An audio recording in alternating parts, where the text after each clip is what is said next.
Look at that night sky. Nothing like the night sky from a plane. You can use it for celestial navigation. I always liked flying at night, even if it was more dangerous in those days.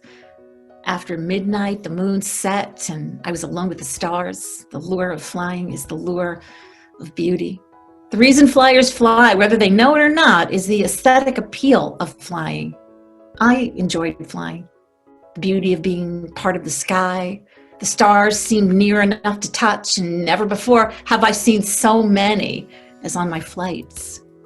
There's something about the stars. You know, they say we go from dust to dust. We go from stardust to stardust, because this is what we all come from. I still remember the biggest flights. There I was, flying around the world, hop, skip, and a jump. I'd land, then take off, the first woman or man to circumnavigate the globe. It was a big deal. The excitement of flying and of being first. We lionize people who do something that has never been done before, because each time that happens, we become aware of all the things that we might still be able to do. I've had people say I was a natural born flyer. Maybe I was, but not in the beginning. I found flight almost by accident. Nobody's born with a mission. If you're lucky, you find yours somewhere. I found mine in the sky. I still remember the first time I saw an airplane. I didn't know it would be my destiny. I was born July 24th, 1897 in Atchison, Kansas. I saw my first plane at the Iowa State Fair when I was 10. It was all wood and rusty wire. I wasn't the least bit interested. I spent more time looking at some peach basket paper I bought at the fair. I pursued the usual female pursuits as a girl. But I had seen that plane. It flew off into the sky, but it never entirely left my mind. And I went on with my life. I became a nurse's aide, and I joined the voluntary aid detachment as a nurse in the military. I saw more tragedies at a young age than I'd see for years as an adult. I realized what the World War meant. Instead of new uniforms and brass bands, I saw men without arms and legs, men who were paralyzed, and men who were blind. After the war ended in 1918, I studied pre-med at Columbia. The sky was the last thing on my mind. But before I finished, I went to California to join my parents. I suppose, looking back, if I had completed my studies, I probably would have become a nurse for the rest of my life, maybe even a doctor. But I didn't. I was a little bit adrift. People who feel lost sometimes discover something more valuable than whatever they're looking for, more valuable than whatever they lost. My future was about to find me, and not a day too soon. My father and I went to an air show at Dougherty Field in Long Beach. A pilot must have seen us and decided to fly down toward us to scare us or for a laugh. He steered a red plane toward us and brushed past. I didn't run away. I loved it. I didn't just want to watch planes fly. I wanted to be in one. I wanted to know what it felt like to be suspended in the sky. A day later, I found out. A man named Frank Hawks took me on a 10-minute plane ride. When he gave me goggles and a helmet, it just felt right. I felt as if I had found my calling. This is who I was. I had arrived. There was something about being in a plane. I felt I had been watching my whole life, and now suddenly I felt so alive. As soon as we left the ground, I knew I had to fly, and I wouldn't let go of that idea, and I never did. Not that I could drop everything and become a pilot. I was still a bit of a tomboy. I liked climbing trees, and I hunted rats now and then with a .22 caliber rifle. I idolized successful women. I kept a scrapbook with newspaper articles about women who did wonderful things, lawyers, engineers, film directors, but I kept my feet on the ground. In 1925, I got a job as a social worker at Dennison House in Boston. While I was busy helping people in need, I began edging toward the heaven. I joined the Boston chapter of the National Aeronautic Association. I wasn't a pilot. I couldn't fly, but I had made up my mind. I wanted to learn, and I took my first flying lesson on January 3rd, 1921. I still remember the day because it mattered to me. I took lessons, and soon I felt comfortable in the pilot's seat. I loved being surrounded by the sky. Whatever problems there were on the earth, they all went away. But I couldn't fly as much as I wanted. Even though I was a pilot now, I was also a passenger because I was always in someone else's plane. I managed to save enough money to buy a plane. A yellow two-seater, a Kinner Airster. I called it the Canary. It looked so funny, this bright yellow thing, but it was mine. And pretty soon I was breaking records. I started with vertical records. I kept her at full throttle, going higher and higher. All you had to do to break a limit was to keep going when other people didn't. I remember rising until I was higher than any woman had been. I reached 14,000 feet. I felt free, alone, at ease. It was dangerous, but I was too excited to even feel the fear. I invested in a company that wanted to build an airport and sell airplanes, and I kept flying until I got a reputation. It wasn't really that difficult to stand out. There just weren't that many women pilots at the time, and not many were breaking records, although there were a lot of records to be broken. People were interested in me as a woman pilot. The Boston Globe decided I was one of the best women pilots in the United States. Do what other people aren't, and pretty soon you may find yourself doing things that weren't done before. Anyway, word got out. On April 27th, 1926, I got a phone call that would put me to the test. For the moment, flying was a hobby. That was about to change. It was about to become a calling and a career. A man named Captain H.H. Rayleigh called and asked a question that would change my life. "I wanted to know," he said, "if you'd like to be the first woman to fly across the Atlantic." I thought it was a joke, a prank call. "When my friends put you up to this, didn't they?" I told him I thought that wasn't very funny. "I'm serious," Rayleigh said. "I'm looking for a lady to fly across the Atlantic for George Palmer Putnam, the publisher. Are you interested in meeting Mr. Putnam?" I didn't know what to think. Why not? George Palmer Putnam was looking for a lady to pilot his plane. Or was he? There was only one way to find out. From the beginning, it was really George's project. He was a publisher and a promoter, and he had concluded that the world was ready. The world was hungry for an aviatrix to cross the Atlantic. He had imagined the landing, the jubilation, but there was a catch. He wasn't in love with flight, with aviation. Was this designed to be a publicity stunt more than an aviation accomplishment? Was George looking for a way to advance aviation? It didn't really matter that much to me at the time, what George's motivations were. I just wanted to find out more. The idea of flying across the Atlantic, well, it was impossible. I hadn't flown far over land. I'd flown high, but far? I didn't have the experience, the expertise, or the resources, but I would listen. What did I have to lose? I went ahead and met with Mr. Putnam. We got along. "I'm looking for a woman to fly across the Atlantic," he said. "Then you'll write a book about the experience." "About the flight?" I asked. George nodded. "Sort of the diary of the flight," George said. George was already thinking about the book even before the flight. "I don't have a lot of experience flying a multi-engine plane," I said. "You won't be flying alone," he said. "Someone else would be the pilot, technically." Now it was starting to make sense. I'd fly across the Atlantic, but I wouldn't actually fly the plane. I'd be a passenger. "Who would fly the plane?" I asked. George already had pilots in mind. Wilmer Bill Stultz and Louis Slim Gordon would be the pilots. In addition to being a pilot, Gordon was a mechanic, so he could handle any problems on the flight. "Do they know about me?" I asked. George said they did. "How do they feel?" I asked. George said they wanted me. They wanted a woman because that's what George believed the world wanted. It'd be good publicity, but why me?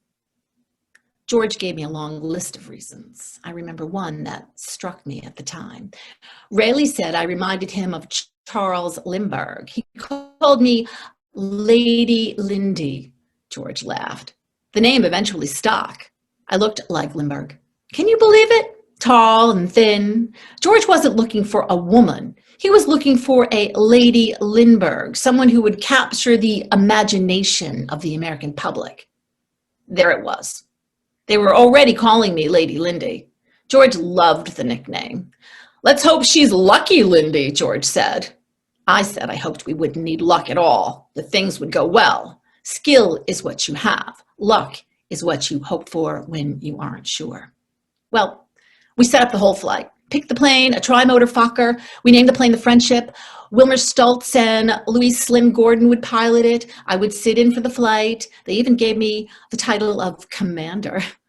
But really, I would just be along for the ride. I had a few reservations, but I agreed. George publicized the flight. The headlines didn't even mention my name. I was Lady Lindy. I had a few records, but I didn't do much. It didn't matter. You can handle yourself, George said. I'll handle the publicity. And he did. But reality was about to arrive. On Sunday, June 3rd, 1928, the weather cleared and we took off for Halifax, Nova Scotia. That was going to be the takeoff point for the transatlantic trip. After we landed, we waited and we watched. The weather wasn't cooperating. Finally, we took off on June 18th. It was a difficult flight. I watched from within the plane while the world watched from the ground. I had a front row seat of the flight, but I wasn't pilot. I was a passenger. But I was part of the mission. I was ambivalent. On the one hand, I was just a passenger and observer. On the other hand, we all took the same risks. If the plane went down, it didn't matter whether I was a pilot or a passenger. But the fact was, no matter what they said, how much they publicized the flight, it wasn't mine. I was as much a witness to history as a woman making history. We headed through so much fog. Wilmer and Slim handled it masterfully. Not perfectly, but masterfully. In the end, we landed at Bury Point in South Wales, not Ireland. We even had a tiny bit of fuel left. Yes, we came close to running out, but we had planned properly. We headed through so much fog. Wilmer and Slim handled it masterfully. Not perfectly, but masterfully. And in the end, we landed at Bury Point in South Wales, not Ireland. We even had a tiny bit of fuel left. Yes, we came close to running out, but we had planned properly. We did it. 21 hours that made history. And George was right.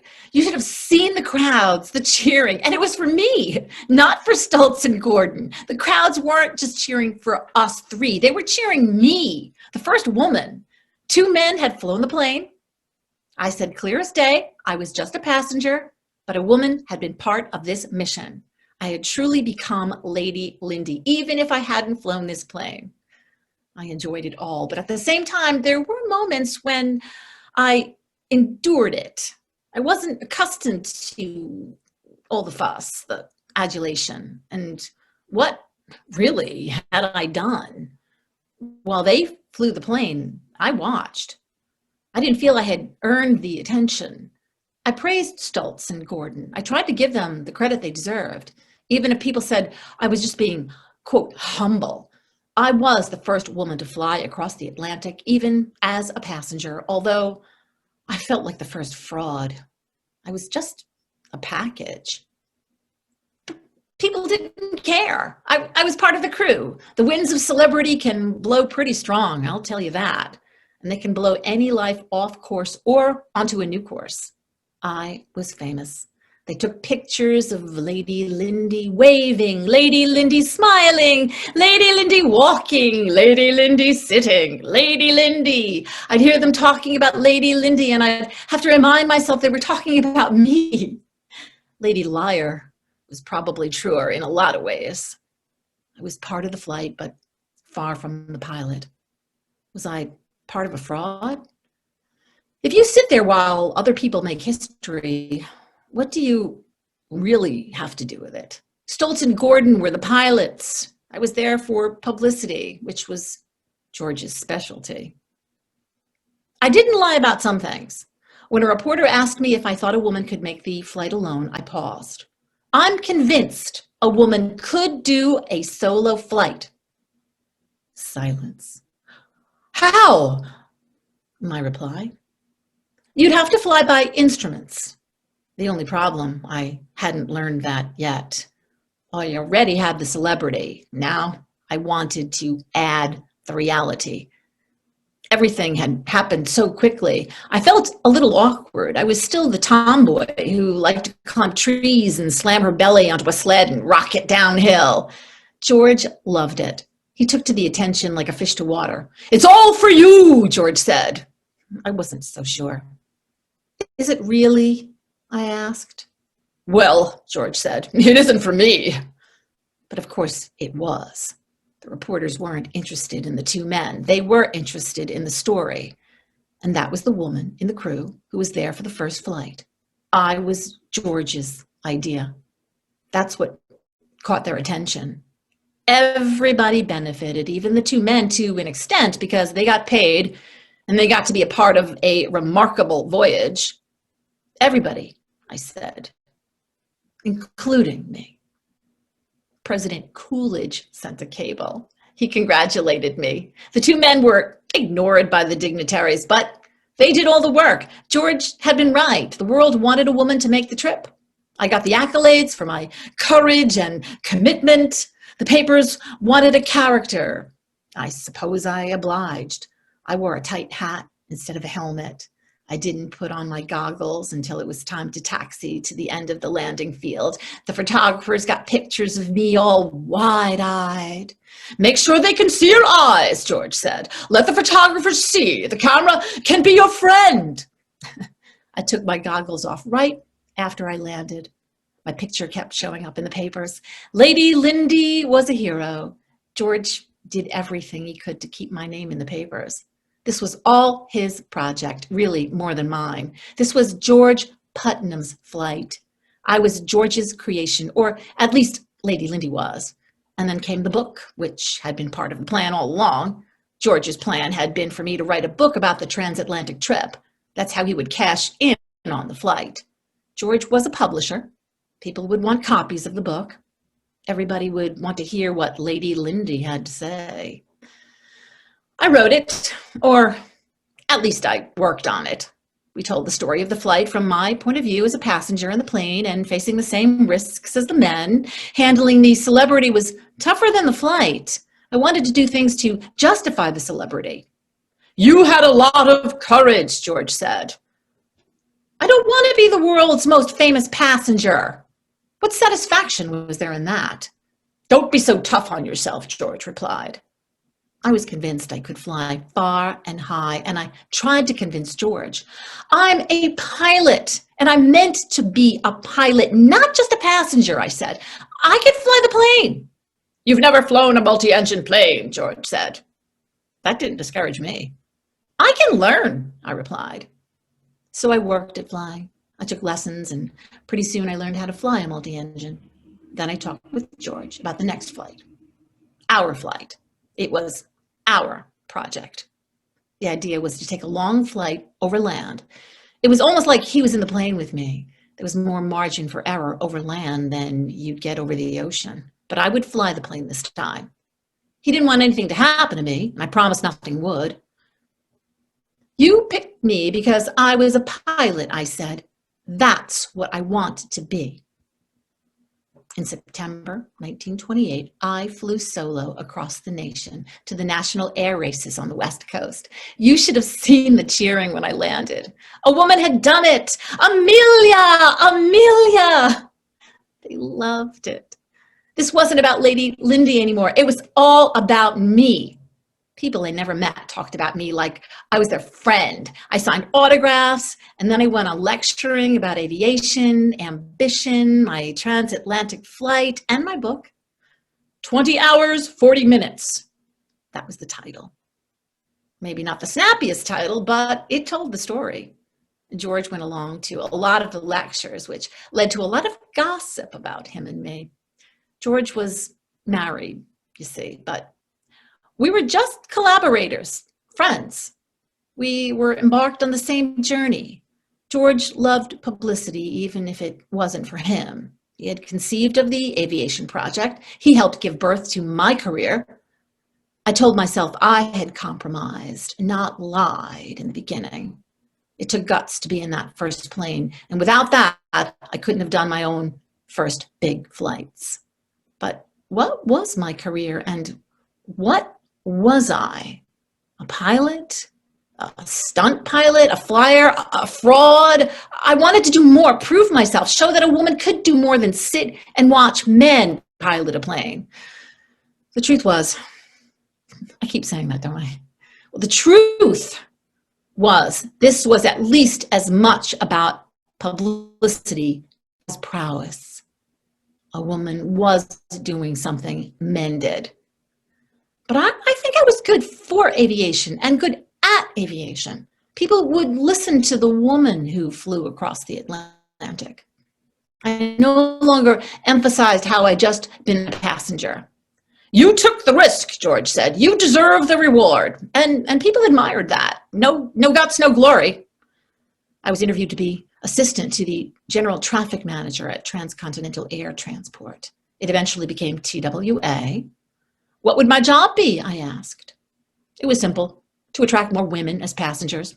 Just as I had been a passenger, they wanted me to attract more passengers. People were still afraid to fly. Lady Lindy could help take the fear out of the equation. So, you see, all along, they had wanted a woman to be a passenger. I wasn't the first flyer. I was the first passenger. I took the job. I would spread the gospel of the sky. I became an aviation advocate, and I organized a cross-country race for women in 1929. Women would fly across the nation in the Los Angeles to Cleveland Women's Day Air Derby. A lot of people took it very seriously. I did. Not Will Rogers. He decided to refer to it as the Powder Puff Derby. He didn't take me seriously either, but I did. Calling it the Powder Puff Derby actually made people more interested. And frankly, it made me a little angry. The flight was real. What was funny about women racing planes across America? Was it so ridiculous about women doing what men did?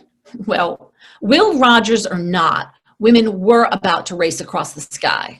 And there was nothing powder puff about it. We took off together, and the sky belonged to the women and to me. I flew across the country, over fields and hills, and then I landed. I finished third. I didn't win the race, but George would have been happy. So many people were rooting for me that when the race was over, the papers focused on me. Not the women who won. They wanted to write about Lady Lindy, and they did. George had been right. I could tell reporters that they should write about the winners, but was it up to me? I was making people more familiar with flying. People are less likely to be afraid of things they know. A lot of women were afraid to fly in a plane. If Lady Lindy could do it, well, you get the point. I was a pilot, not a passenger, but not everyone focused on my flights. Dorothy Putnam, George's wife, felt I was spending more time with her husband than she was, and maybe I was. We were similar in so many ways. We both loved books, sports, the outdoors. I kept writing articles and speaking and working for TWA, and people would ask me about George. What's the nature of your relationship? I said we had a partnership, and I believed that was true. We were business partners. I was a businesswoman, and we were piloting a plane with dual controls. That was about to change. One day, George told me that he and Dorothy were getting divorced. Dorothy had left him and they were splitting up. In December 1929, George and Dorothy broke up. George and I had just been friends. That's all. Close friends still. I finally admitted to myself that maybe there was something more. George felt the same way. He proposed to me a few times. "Will you marry me?" What could I say? What should I say? I said no. I couldn't. My life was about one thing. I focused on flying. George and I were close, but I was the pilot of my life. I was flying solo, and frankly, I liked it that way. In 1930, I broke a few women's flight speed records in a Lockheed Vega. George kept proposing, "Will you marry me? Will you marry me?" He was even more persistent than I was stubborn. Yes, I finally accepted. And we got married on February 7th, 1931. We were married, but I was a pilot long before and long after I was a bride. Ever since I made my first Atlantic flight, George and I talked about going solo. "You want to do it," George said. "Can you do it?" I said I could. "I think now I'm ready," I replied. I wasn't the only woman getting ready to make the flight alone. I talked it over with George. "I don't see the rush," George said. What was I waiting for? We finally agreed that now would be the time. This was a race. I wanted to be the first to make the flight. Whoever went first would make history. Whoever went second would be forgotten. But it wouldn't be easy. In 1932, Lindbergh was still the only person, man or woman, to have flown a successful solo flight across the Atlantic. I practically asked George permission to make a solo flight. He granted it. Now, I had to do it. Everything had been leading up to this moment. I would give it a try. But we wouldn't copy Lindbergh's route. I would fly from Harbor Grade, Newfoundland to Paris. I could already see the French waving. We arranged the final details and then we were ready to go. We planned the flight, publicized the flight. It was all over the papers. Lady Lindbergh was flying across the Atlantic. Powder Puff Derby? I didn't do it to prove anything to Will Rogers or George Putnam. I did it to prove to myself, but also because I wanted to push myself, to challenge myself. Then there was something else. George did a great job getting the papers to write about me. I read some of the articles. Did I believe my own publicity? I had confidence. I had flown across the country. I was convinced that I could make the flight to France. On May 20th, 1932, 5 years after Lindbergh began his flight, I took off in my Lockheed Vega. I would have to stay awake the whole flight. If I fell asleep, the plane could plunge into the ocean. Since I didn't drink coffee, I used smelling salts. This wasn't a wonderful menu, but as I piloted myself across the ocean, it would do. I got tired, but I never fell asleep. I kept my eyes wide until I saw land. I reached France, even if I was a little off course.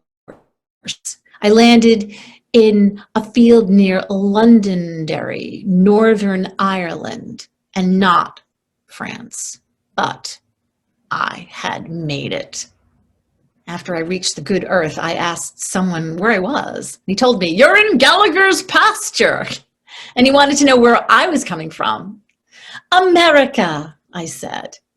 You should have seen his eyes. That flight was one for the record books.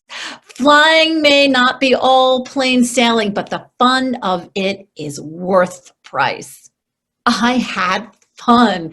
I enjoyed the flight, moving through the day and night, and the world was rewarding me. George met me in London for a victory lap. I was the first woman to fly the Atlantic solo, the only person in the world to fly the Atlantic twice, and I had completed the longest nonstop flight by a woman. But there was something else. I had crossed the Atlantic faster than anyone else. I beat Lindy. That's right.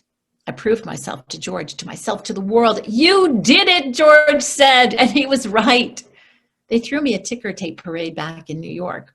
President Hoover gave me a special medal for the National Geographic Society, and they gave me the keys to more cities than I could count.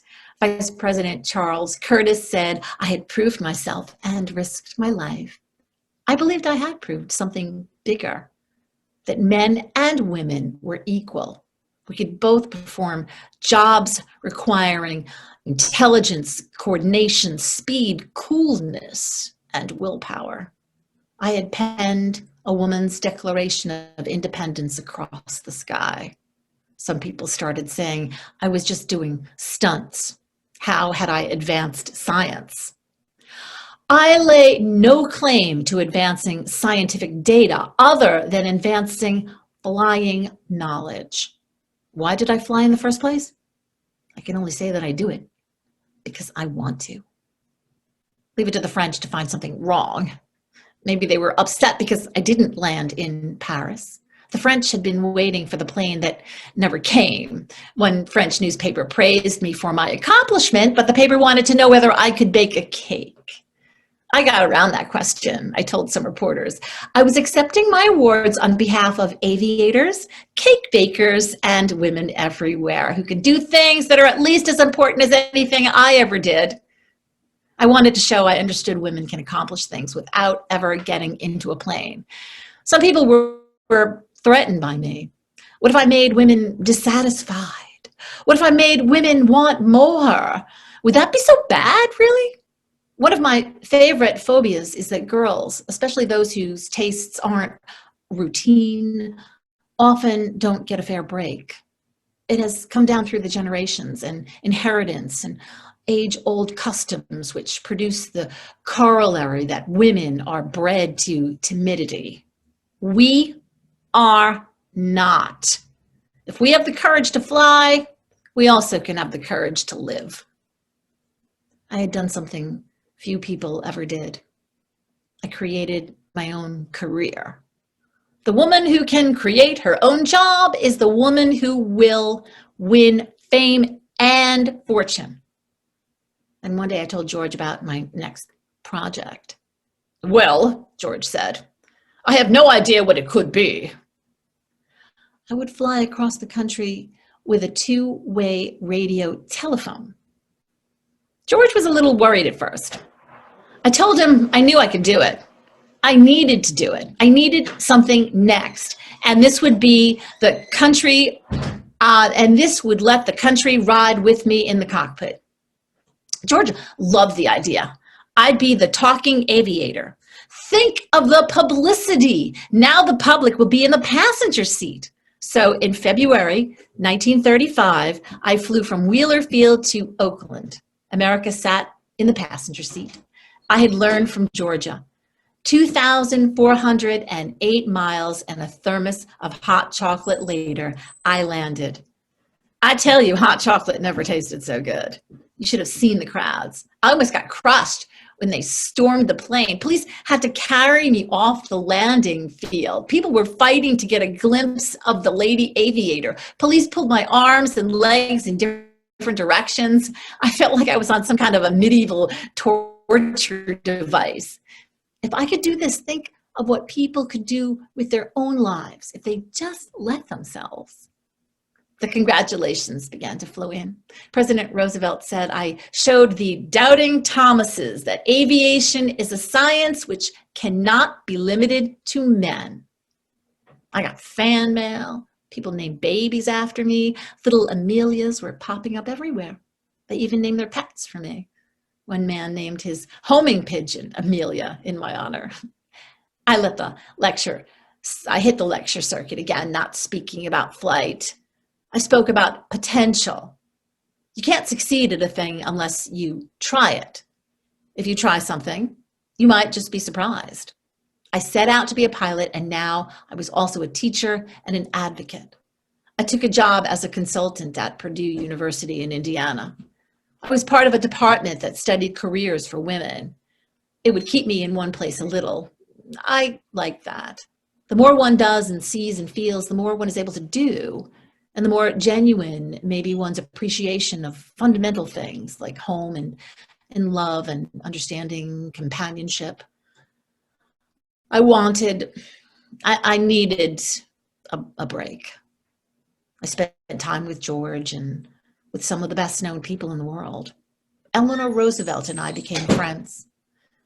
She wanted to learn to fly. She even got her student permit, but we never went ahead with the lessons. Aviation and, yes, maybe even attention has a certain appeal. An ambitious person is like a pilot. You always want to know what the next horizon will be. Adrenaline can be an addiction as much as alcohol. And it wasn't long before I was planning another project. Planes had improved.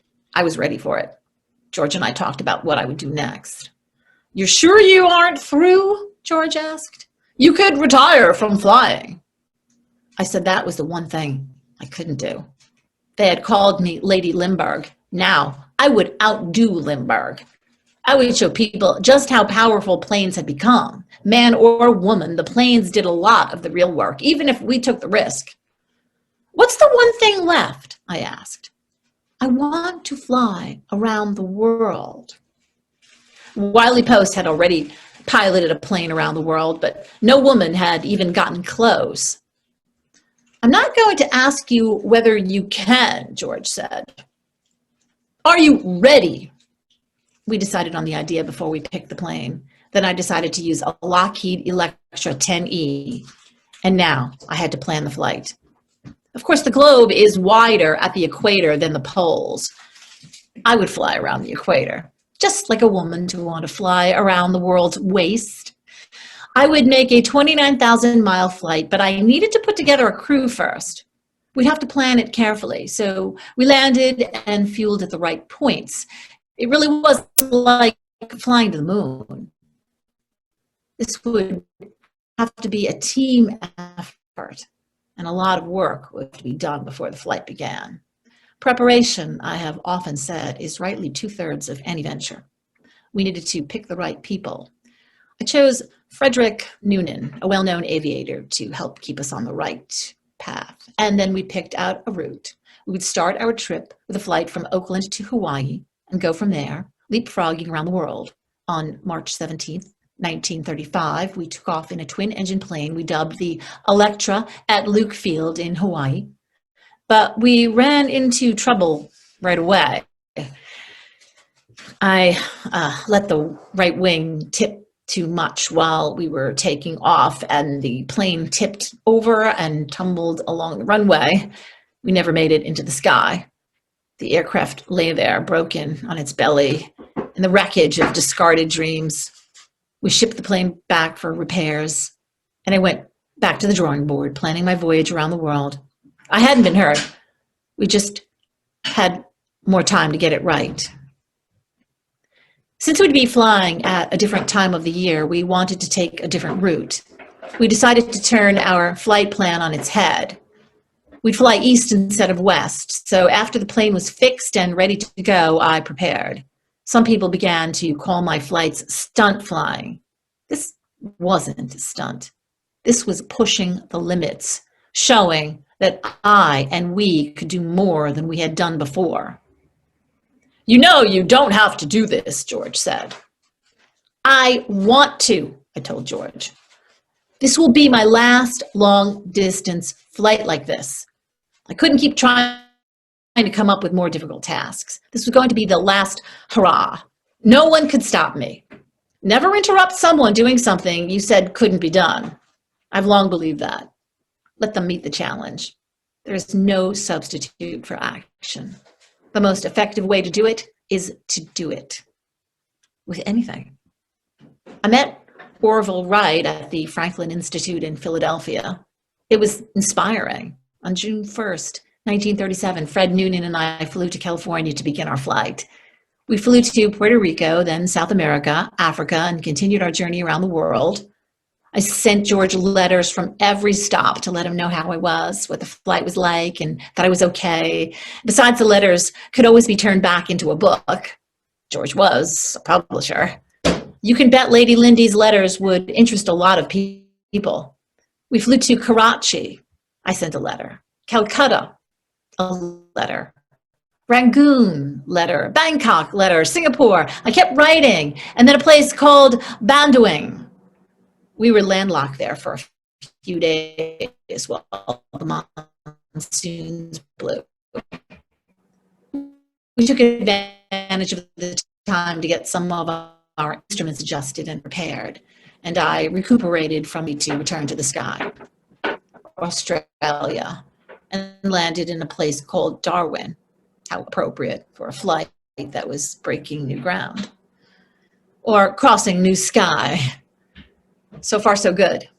We got some equipment repaired in Darwin, and I wrote George about what Australia was like, or at least the part of it that I saw. That's when we shipped our parachutes back home. They wouldn't be much good over the ocean anyway. We landed in New Guinea on June 29th. Things were going along pretty much as planned. We already made it across 22,000 miles. We had only about 7,000 left, but our next trip was more than a hop, skip, and a jump. We were flying to Howland Island, a tiny speck, 1.5 miles long and 1 mile wide. We emptied every non-essential item out of the plane so we could carry more fuel. We had about 1,000 gallons, enough for about 270 more miles than a typical flight, enough fuel for 24 hours. U.S. Coast Guard ships were stationed along the route like markers on a hiking path. We left New Guinea at midnight on July 2nd, just a few days before Independence Day. It was cloudier than we expected, and we ran into rain. Water pelted the plane, but we stayed connected to the world. We kept in touch with Leo Bellertz on the U.S. Coast Guard ship Itasca on this leg of the flight. Fred and I just kept on flying, checking in with Leo at scheduled times. We told him our location. He told us his. The ship's radio communications were strained by all the radio communication going on because of my flight. Papers were calling, people were calling, everybody was checking to see how Lady Lindy was doing. But I kept in touch with Leo. We touched base with him at about 12,000 feet on our way to Howland Island. After that, the signal faded. Our gas was running low. KHAQQ calling Itasca. We must be on you, but cannot see you. Gas is running out.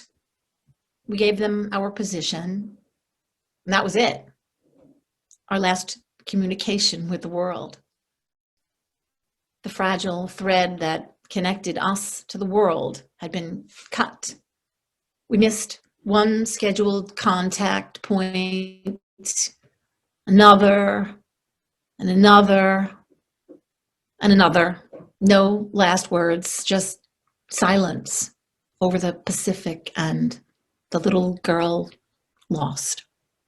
Lady Lindy's last flight. We vanished into the view. What happened? We went down in the ocean, probably not far from Howland Island. We almost made it, but in aviation, almost doesn't count. Once the plane went down, we were gone. They didn't know where we were. Not exactly. They looked. The president sent out 9 ships and 66 planes looking for us. They searched more than 250,000 square miles and spent more than $4 million. But on July 18th, they gave up. We sank to the bottom of the sea. George didn't give up yet. I wasn't Lindy to him. I was Amelia. He kept looking for months. And in October, even George gave up. They couldn't find us, dead or alive. Fred and I had fallen off the face of the earth. Anticipation, I suppose, sometimes exceeds realization. People believe what you are doing is easy until you fail. Then they become convinced of how difficult it was all along. My life ended in the water, not the sky.